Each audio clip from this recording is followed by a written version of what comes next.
war, if I might use that term, with the National Assembly on this particular issue. I want to take this opportunity to thank the chairperson of our budget committee, the Honorable Senator Captain Ali Roba, for providing very robust leadership of the Senate team. Of course, the Senator for Mombasa, Mwenye Haji Faki, and Veronica Maina, together with Richard Onyonka, Senator Matinga, who is my chair of energy, Senator Mungatana, and Senator Eddie Okech. Because it was my first time, Honorable Speaker, in a mediation such as this, I honestly would not want to be in a different team other than this one. Because when we met the members of the National Assembly, they had also sent a very strong team, and they kept reminding us at every turn that many of them were PhDs and doctors, and economists like the Honorable Makali Mulu, doctor, who kept reminding us that we may be lawyers, we might see certain things, but when it comes to figures and numbers, we need to take a back seat and listen to him. So it was a very interesting exercise, Honorable Speaker. But one of the things that we could agree upon, especially as a Senate, and as I said yesterday during debate on the President's State of the Nation address, it is very easy to agree on other things once you agree on principles. And Honorable Speaker, I can be very proud of the position that this Senate took, that there are certain principles we laid on the table from the onset of this mediation. The first principle, Honorable Chair, was that counties must never in any financial year receive money less than what they received in the preceding financial year. And we were able to convince members of the National Assembly on this important principle. Number two, Honorable Speaker, because of inflationary trends and other things that crop up, including growth in annual wages, there has always to be year on year an increment in the allocation to counties, even if it be marginal in exceptional years such as this, when we do not have a finance act in place. Honorable Speaker, the third principle that we agreed upon, we were able to convince our colleagues from the National Assembly, is that the shortfalls, any shortfalls in revenue, can never be borne by the county governments, because the national government has more headroom in terms of its budgeting. And the most important principle being, it is them who draw up these estimates. It is the National Treasury that comes up with these estimates, and you will remember that during that particular process, county governments have absolutely no role. So it is for them to make sure that if they project revenues and their shortfalls, that burden cannot be borne by county governments. And I believe, having agreed and set those three principles, it is going to be very easy going forward, Honorable Speaker, for us to agree on this process of division of revenue. Honorable Speaker, there was also a very interesting conversation because sometimes members of the National Assembly feel that we accuse them of not understanding the needs of the county governments and the need for them to serve the people. One of the things we agreed in this mediation was that there are no Kenyans who belong to county governments and Kenyans who belong to the national government, that all Kenyans belong to all these governments, the 47 county governments and the national government, and that in fact, your ordinary Kenyan, the people of Mathare, a voter in Mathare, does not care who comes to repair a bridge that has been damaged after a flood. They just want the bridge done. So this backpassing and blame just want work to be done. And it was interesting because that conversation was being had roads. Honorable Speaker, it is an acknowledged fact that there are certain classes of roads that belong to county governments or are the responsibility of county governments. And this tussle between the National Assembly and the county governments does not help anyone. Honorable Speaker, you live in Nairobi, and you all the time remind me that your children voted for me. They are complaining, Honorable Speaker, about the state of the roads in Nairobi. Everybody is complaining about the state of the roads in Nairobi, all across. Senator Sifuna, I live in Meru, where you are. I live in Meru. My children go to school in Nairobi and live in Nairobi. So I'm guided, Honorable. And always guided Meru community that I live in Nairobi. Honorable Speaker, okay, we are very proud as a county because we know we host all the senators, wherever they come from. And complaints have been raised about the state of the roads in all of our areas. Honorable Speaker, in Kilibani, in Hurlingham, you go to Isili, the state of the roads in Pipeline, in other areas of Nairobi is so bad. And every time you bring this question up, the governors are always going to hide behind the dispute of the RMLF. In fact, yesterday, Honorable Chair, we had the opportunity to sit with the chair of the Transport Committee of the Council of Governors, the Honorable Governor for Wajir, Ahmed Abdullahi.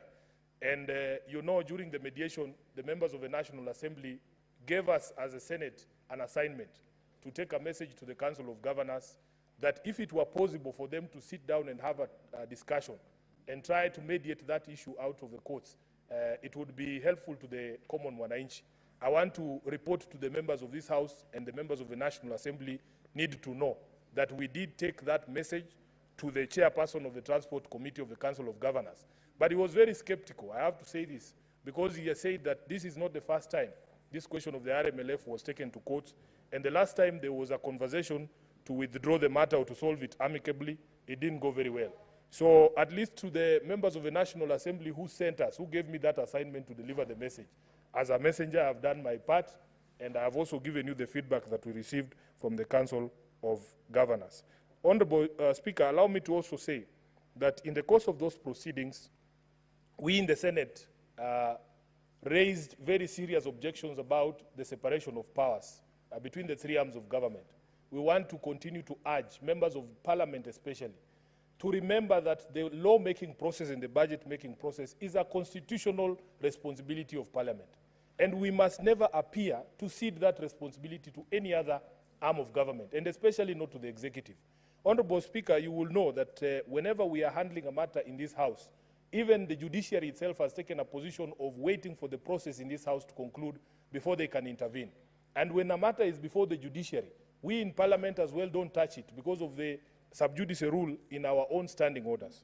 Honorable Chair, therefore it was quite disheartening to hear pronouncements being made in the course of the mediation by members of the executive about this mediation and the figures that were viable or not viable.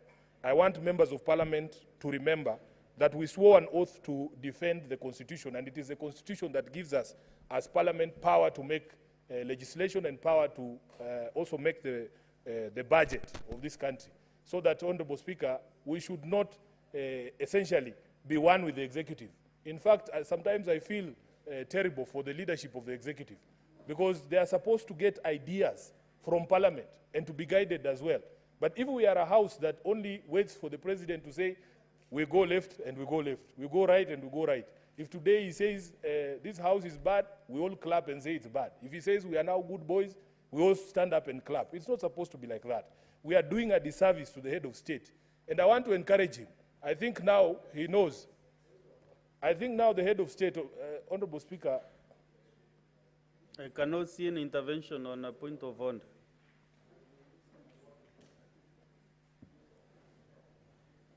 Proceed, Senator Sifuna, I can't see. Yes, Honorable Speaker, the point that I was making was that the head of state now, in this institution of Parliament, should note the voices to listen to. I think he should spend more time with Senator Onyonka. He might be able to guide him more better than some of the voices he's listening to in the House, because they are not telling him the truth.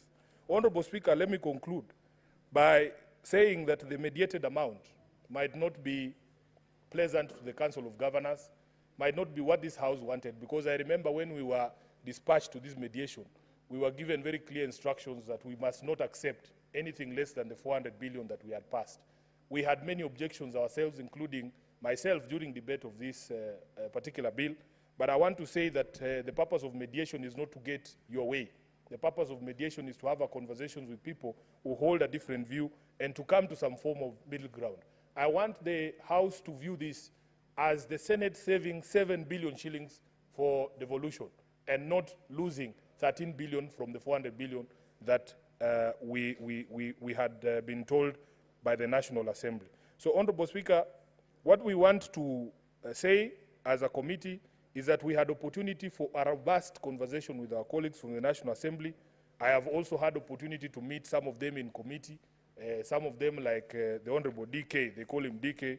I had never interacted with him. I've come to realize that he's not a bad man, he's a good man. And we have learned a lot from each other. But one of the things we also continue to insist. Who is DK? Honorable DK is the Honorable David Kiplagat, Member of Parliament, MP for Soy. Yes, Honorable Speaker, let me just conclude and reiterate something that we said yesterday as well. that we must stick to the constitutional principles, even when it comes to matters of public finance in this country. We want transparency, Honorable Speaker. Some of the things that were delaying even the process, we in the Senate were insisting on some transparency. For instance, we were asking if the finance bill of 2024 was supposed to raise an additional 380 billion, we need to be shown the programs for which this money had been planned, so that we see if we have lost the entire 380, which programs were there for devolution that we can remove. There was also this claim that the national government was reducing its budget or its allocation by 320 billion. We need to be shown those figures so that we are clear and nobody is playing their cards under the table. If everything is put on the table, it is very easy for us to agree. And therefore, Honorable Speaker, with those many remarks, I want to thank the House again for giving me the opportunity to be a member of the Mediation Committee and hope that in future we will be able to grow the path of devolution year on year. With those many remarks, I second Honorable Chair.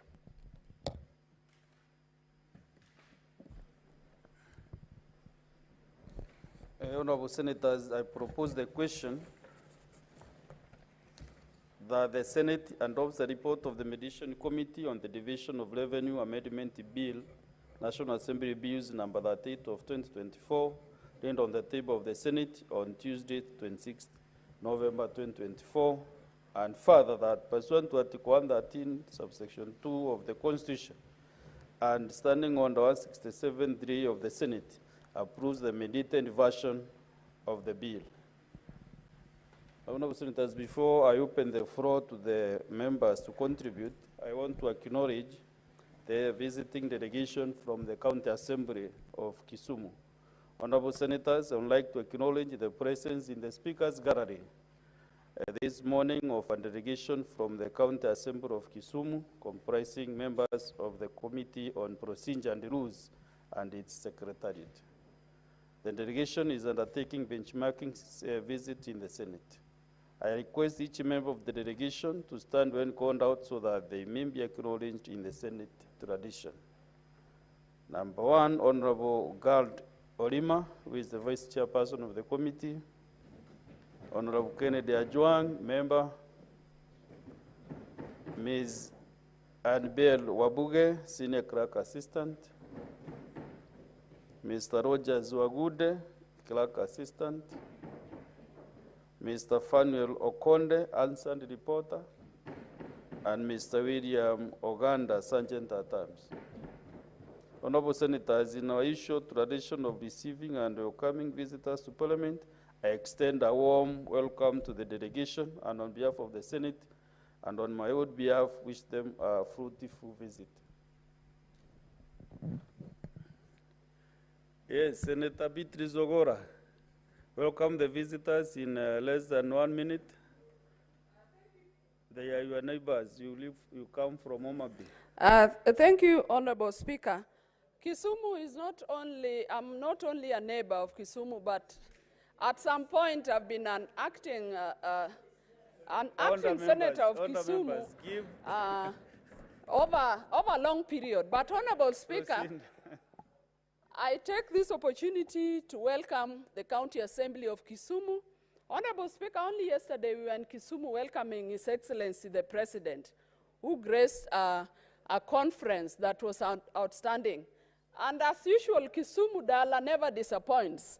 And we were there in our brightest colors, just as today. And as an ODM party, we really never disappoint when we believe in something. To the County Assembly members, we welcome you as a Senate. You actually perform the primary oversight of our county governments, and we believe we continue to work together with you as a Senate. Feel welcome. And on behalf of Senator Ojenda, welcome to the Senate of the Republic of Kenya. Thank you.